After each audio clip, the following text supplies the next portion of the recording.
Greetings, everyone. Welcome to the Drobo Broadcast Network. My name is Mario Blandini at Drobo, and today we're talking disaster recovery, specifically replication, whether it's virtual or physical servers.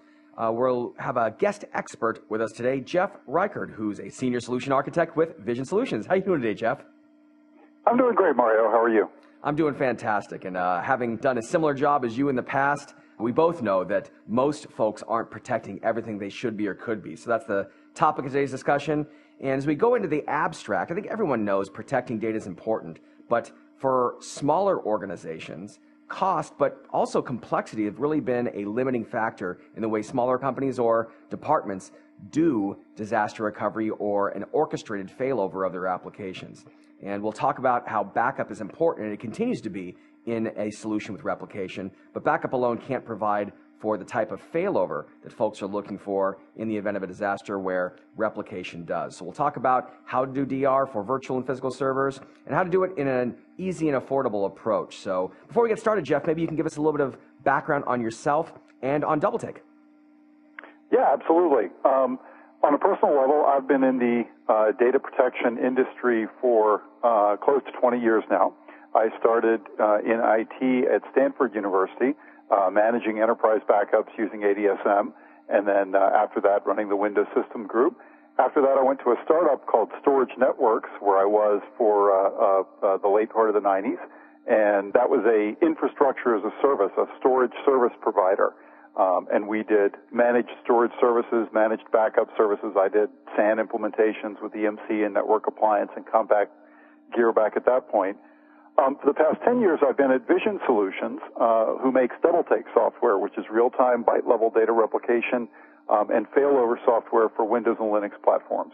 So I've spent the last decade designing disaster recovery and local failover solutions for environments ranging from just a couple of servers all the way up to multi-hundred server enterprise-type shops.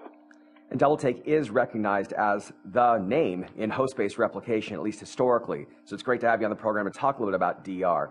When we look at DR from an SMB perspective, when should they consider doing it? Is backup alone something that they should start with, or can they think about doing DR from the beginning? It's really about service levels as to what would really guide their decision whether they want to go with DR or just backup alone, isn't it? Yeah, that's exactly right. Usually, even though folks look at backup solutions as DR enabling, a lot of times the two solutions really are complementary. You still need backups to do things like recover lost data or corrupted data. Someone deletes a file, you need to get it back. But for a variety of reasons, especially as businesses grow and their servers become more critical to their infrastructure and to them doing business, they find that if they want to do disaster recovery, the timeline required to restore off-site from tape backups that you've sent off-site can lose you a lot of money. You can find a recovery time objective if you're using backups as your disaster recovery mechanism that really becomes unacceptable. So real-time replication, DR, and backups are really complementary solutions more than competing ones. Well, disk-based backup makes the restore process a lot faster for sure, but it comes down to these little acronyms that a lot of small businesses may not know, but it's good to point them out. RTO and RPO, they're objective-based metrics. They all have to do with recovery, but then we got the time it takes to recover and at what point you can recover to. So talk a little bit about the basic definitions of those, because it's those metrics which really drive whether or not you can get there with backup alone. Yeah, that's exactly right. So recovery time objective is how long it takes you to make use of whatever method you've used to protect your data. Recovery time objective means if I have backups, how long does it take me to stand up the server that I'm going to restore onto, get that server ready to do the restore, and actually restore my data from tape or from disk-based backup. Recovery time objectives obviously are always going to be better if I've got some kind of a real-time failover solution in place as opposed to a solution that requires a restore. Recovery point objective is a little bit different. Recovery point objective asks how stale is my data at the point that I need to use it. If we're talking about nightly backups and I go down at 5 o'clock in the afternoon, then my recovery point objective might be turning back the clock all the way to midnight last night when my last tape backup ran, and I lose everything since then. Real-time data replication is obviously going to be better from a recovery point objective standpoint because my data is going to be a few seconds old at the time my production server or my site goes down. So I'll lose much less data, potentially, lose much less business, and be in a much better position to recover basically where I was when I went down. Well, we at Drobo definitely agree that DR does not replace backup, but it augments your overall data protection strategy. You do them for different things. A replication solution is very good at replicating a corrupted file to the other side. So if what you're trying to do is, get back from a corruption, you do need those backups. So it's really an and solution, not an or solution. And disk-based backup locally with DR for failover to another site is something that gives you that disaster recovery. And it's the thing you can start considering straight away. Now, before we go to the next slide, I wanted to get an idea from you from an SMB perspective, the idea between synchronous and asynchronous. When you do research on the internet, you hear a lot about these synchronous replication solutions, but for smaller organizations, it's probably more practical given the networks that they'll be using that an asynchronous solution is what they would use. How does synchronous versus asynchronous play into host-based replication? Yeah, great question. Well, the answer is with different host-based tools, you can use either synchronous or asynchronous. They're both out there. But practically speaking, asynchronous replication is generally going to be the better choice. The reason for that is asynchronous replication lets you avoid some dependencies on fast networks and low latency that synchronous replication forces you into. If I'm using synchronous replication, the way that works, just to give sort of a brief primer on that for folks that aren't familiar with it, is by using something called a two-phase commit. If I have synchronous replication, then whenever data is written on my production server, that data has to be successfully written across the wide area network to my target side, acknowledged back from the target side, before the write will complete on the source side. And that's necessary. If I really want to make absolutely sure that the data is always in sync and in lockstep on both sides, that's the way you have to do it. The trouble is, that slows down my production app if I don't have a very fast network and if my target server isn't close. If I'm trying to replicate over something like a fractional T1, or if my target server is in the next state, synchronous replication is going to bring my apps to their knees. Asynchronous replication doesn't do that because the way that solution is designed is to allow me to spool data or queue data on the production side. So if I'm writing data more quickly than I can get it across my wide area network, no problem. My apps keep writing as fast as they need to on the source side, and I'll just have a queue or a spool where the changes that are awaiting replication will build up, and then as bandwidth becomes available, they'll go across the wire. And that still gives you a really good recovery point objective. For most people, they're probably doing nothing. So the things we're getting into here is great on a background perspective. And from an SMB perspective, asynchronous is probably the right fit. We'll continue to talk about that throughout this discussion. In terms of comparing approaches, you can do it on your server. And these days, especially with virtualization, there's an abundant amount of resource, be it CPU or memory, on most servers. And you can do it on disks as well. Drobo is a product that doesn't have replication built into it. And so let's take some time comparing both approaches and how it might fit into a small and medium business. You talked about recovery point. It's near real time in the case of a DR solution versus having to go back to last night's backup. So they're very similar comparing those two approaches. Maybe from a recovery time perspective, you can talk about how server-based replication compares to disk-based replication. Sure, great question. Actually, in many cases, server-based replication will be just as good or even better than disk-based replication. One reason for that is if I have physical servers with shared storage sitting in the middle where their data is sitting on, frequently if I'm using disk-based replication, I'm going to need to find some solution for replicating the apps that are sitting on the internal disk on my server, on the C drive, over to the target side and making use of them. Whereas with host-based replication, I can get all the disks on a physical server, both the internal ones, the C drive that it's booting from, as well as the shared SAN storage.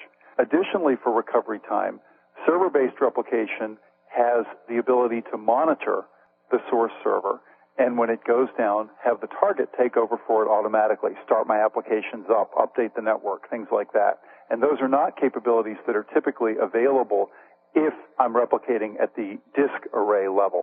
So usually your recovery time will be just as good or even better with server-based replication. But that important point you made around complexity, if you're a small business and you're an IT person that wears multiple hats, you're doing copiers and security cameras and firewalls and laptops, you probably don't have as sophisticated a run book or orchestration for doing this sort of failover. So having it on the server, in your experience, actually makes it easier in that sort of scenario versus having to orchestrate between multiple parts. Is that right? Much easier, because typically you are going to have at least a couple of moving parts. If I'm doing array-based replication, if I have even one physical server in my environment, then I'm going to have to find some way to get the applications that are sitting internally on that server over to the target side. And then, maybe my array will take care of the data for me, but most servers don't boot from a SAN. So I'm still going to need to find a solution if I'm using array-based replication for the internal disk. With server-based replication, if it's sitting on the host, all that goes away. I replicate from one point from the host itself, and it really doesn't matter what the attached storage is. We'll talk about how virtual servers and physical servers play together there. One of the reasons I love this particular solution is it does cover those heterogeneous environments, but also from a cost perspective, if folks are out there looking at different solutions, quite often a disk-to-disk replication sort of configuration is going to be higher cost. And I mentioned at the top of the discussion that cost is one of those limiting factors in addition to complexity that has people just not doing it. So being able to get into a solution like this is great for small businesses who have historically been roadblocked from doing this type of thing. As we look at the basic architecture, it's all, in all likelihood, Jeff, that folks have most of what they need. At least 2 servers so they can have some failover. They need SAN storage both on their primary site and their secondary site. And naturally, there needs to be a network between those 2 sites.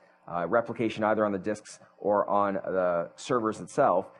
In your experience, Jeff, what do people need to look for in this network between 2 sites? Because not all networks are created equal, and there is a lot of discussion around what type of bandwidth you might need. Just at a high level, what type of network would someone need if they're going to be doing a replication solution between 2 sites? Well, unfortunately, it depends on the amount of data that they're replicating. The one easy way to figure out what they would need is to look at the nightly incremental backup volume and get a look at that and see, okay, this is how much data I know I'm changing. I've got a T1 between sites. If I'm replicating, in real time and a steady trickle through the day, will that be enough to do it? There's a couple of things in DoubleTake that help with that process. First off, we can shape the bandwidth in the DoubleTake tool specifically that's used. Use less bandwidth during the day when it's saturated, perhaps for other uses, and then open up the pipe at night. DoubleTake also adds compression into the mix, which, depending on the type of data that you're looking at, can very easily get you a 4-to-1, 5-to-1, even up to a 10-to-1 compression ratio, depending on what the data looks like. So there's a lot of ways in server-based replication tools like DoubleTake that you can get the absolute most out of the bandwidth you've got. We do have customers that do this with fractional T1s for multiple server solutions.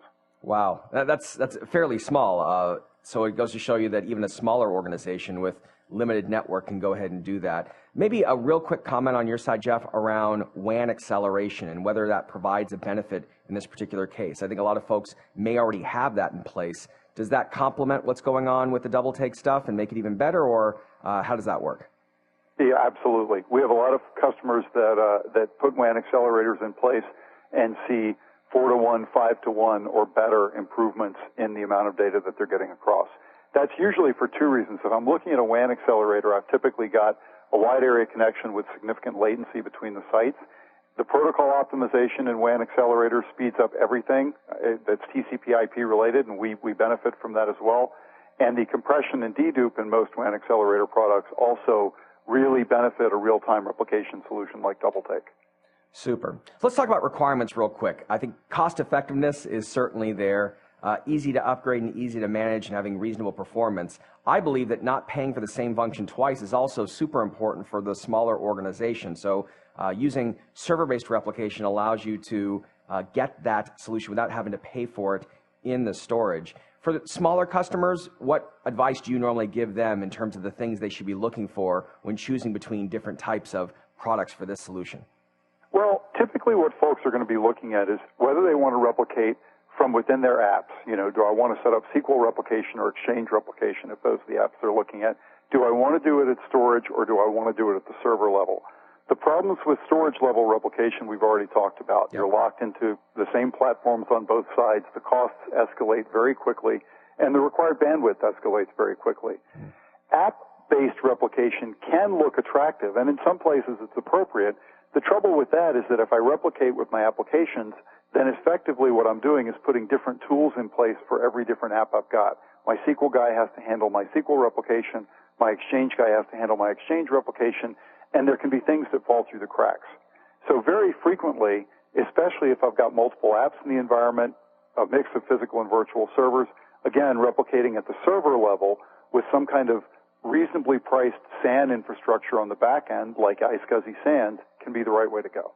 And you talk about making it easy to manage. Also, when it comes time to upgrade and patch and go through your run book and make that orchestration happen, the more application-specific tools you're using, the more difficult that becomes. And as a former IT guy myself, like you, Jeff, when the phone is ringing in the middle of the night, the last thing that you want is have to have a lot of complexity there. So one of the reasons why server-based replication works great here also. So let's talk about the solution. Top concerns. Clearly, it's bandwidth. Do I have enough? Is it going to work? A lot of people perceive that they're not going to be able to do that. But there's also the whole idea of hardware-dependent failover. How do I make a failover if I can't afford the full Noah's Ark and one of a like device on either side? Let's talk about how DoubleTake addresses that one, because you can failover across subnets to dissimilar hardware between even physical and virtual systems, can't you? That's exactly right, yeah. Even if folks haven't rolled out virtualization, if they're replicating from one state to another with different subnets at their target data center, you can replicate from your current Dell servers to your last generation of Dell servers or to your HP servers at the target site. Doesn't matter. Let's say I'm just getting into virtualization and rack spaces at a premium, powers at a premium at the service provider that I'm replicating to. Maybe I want to just deploy virtual machines there and go physical to virtual. Also entirely straightforward to do with DoubleTake. Because it's a software-only solution, we don't get tied into either the specific server or the specific storage hardware that's being used.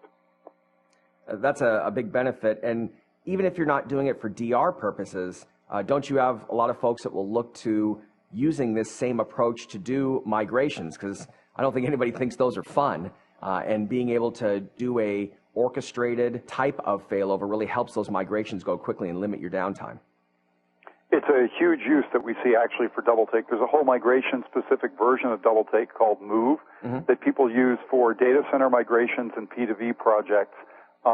We have enterprise customers, for example, that do this across the WAN for hundreds of servers in, long-term data center migration projects. That's a very standard use for DoubleTake. I think that's cool to mention for most of the listeners here, because a lot of folks on their path to the cloud, as vendors often say, they're virtualizing, and getting off of physical to virtual can be a challenge. So if you're planning to put a DR solution in place, you can leverage a lot of that same technology to help you in that area of the project, which is really cool.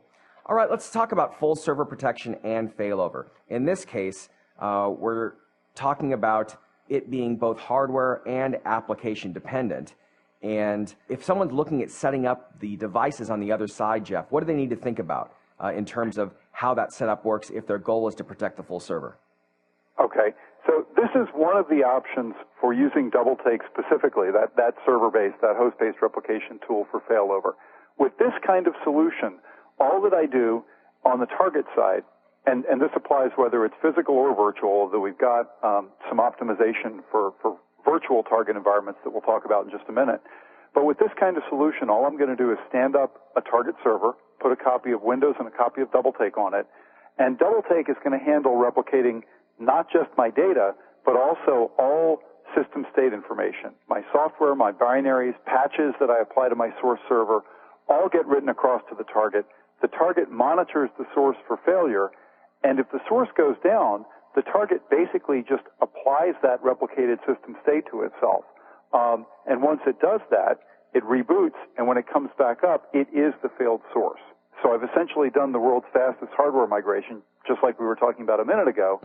This is nice because I don't need to pre-install SQL or Exchange or whatever custom app I'm working with on the target server.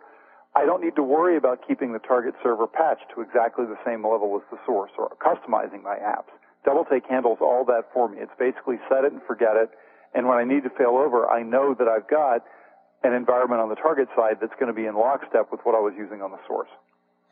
So taking a different look at it, another option that someone might choose is just to protect the application only. And this does put less data across the wire, and reasonably so. You're not replicating as much stuff, so to speak, and as a result, it can also be faster. When would someone choose this versus choosing full server?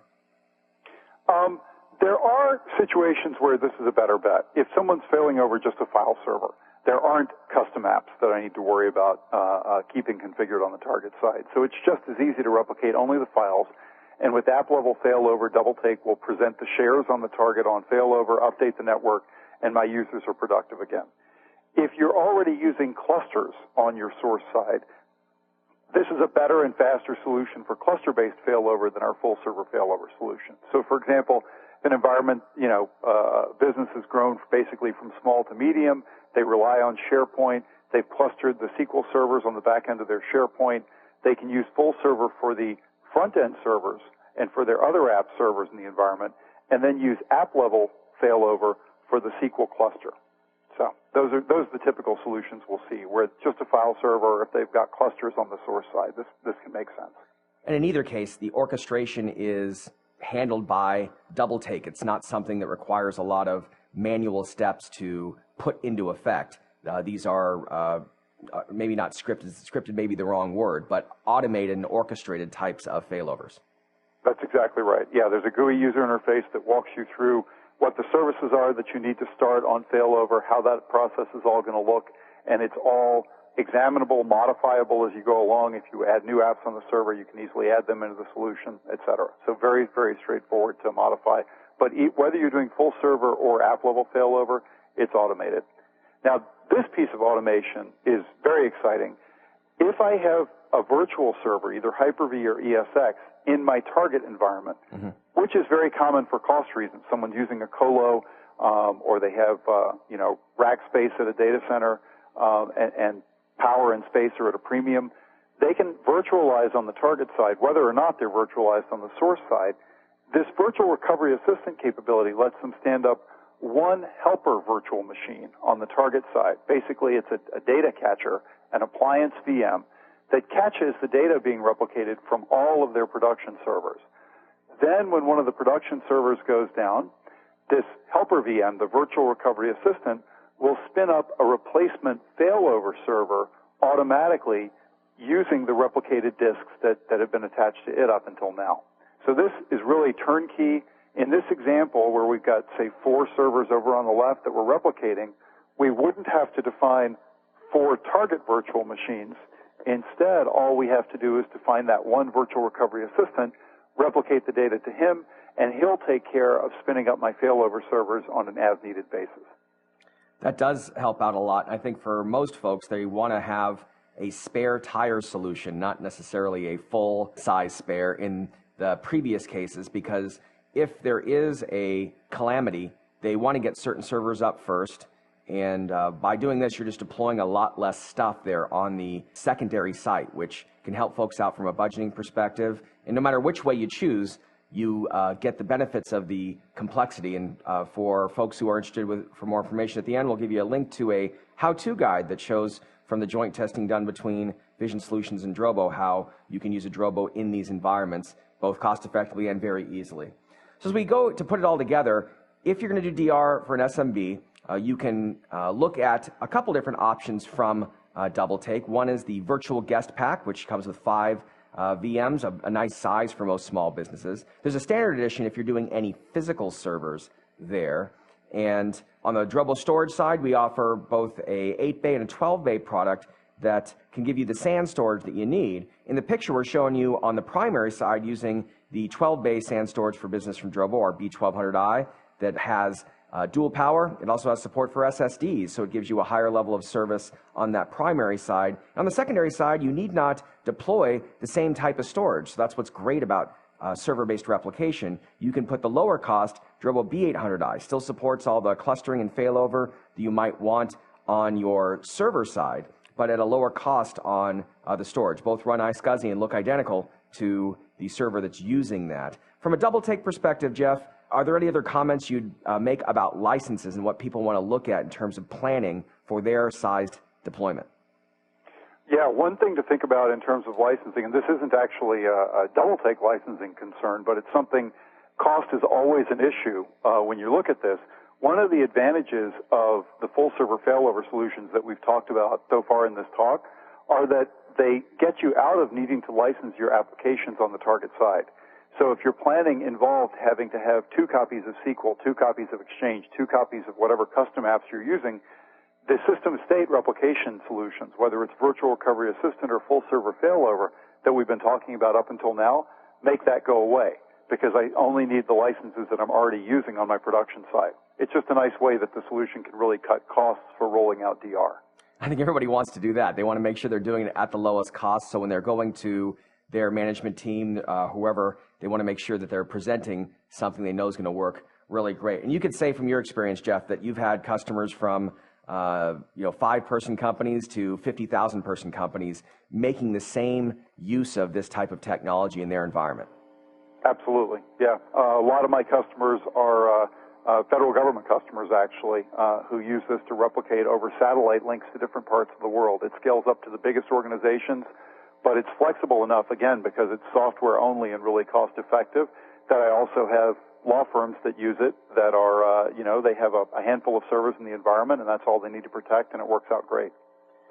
Great. Let's hit a couple questions here. In terms of a small environment, let's just say 5 VMs, less than 100 users, mostly a Microsoft shop. You talked about fractional T1 being feasible. Is that something that they need to look at upgrading, or is how does the whole network play in? Because I hate to ask the question 5 times, Jeff, but here at Drobo, most every time we get a question, it's about how much bandwidth you need. And I know that it depends. Is the advice around looking at your nightly incremental backups really the rule of thumb people should follow? That's one good technique to follow. The good news is that there is another option when you're looking at double take. It's actually possible to install double take on the production servers, and rather than replicating across the wide area network, you can set up double take to replicate to diagnostics. Basically, it replicates to the bit bucket. What we do with that is capture statistics. And so in a very short time, for a very, very low price, like $100 or a couple $100 a server, in conjunction with a service partner like Drobo, we can tell you exactly how much bandwidth you'll need. We can tell you exactly how much you would benefit from compression. And if you know the bandwidth that you've either got in place or planning to put in place, we can tell you how big to put your queues on the source server so that you don't overflow them, and how big they would get at your busiest time of days. So there's no need to speculate about that. If you're looking seriously at a double-take availability-based solution, you can actually model it all out in advance and know exactly the bandwidth you need. That's real helpful, Jeff. I appreciate you giving us this expertise because I know a lot of folks have questions in this area.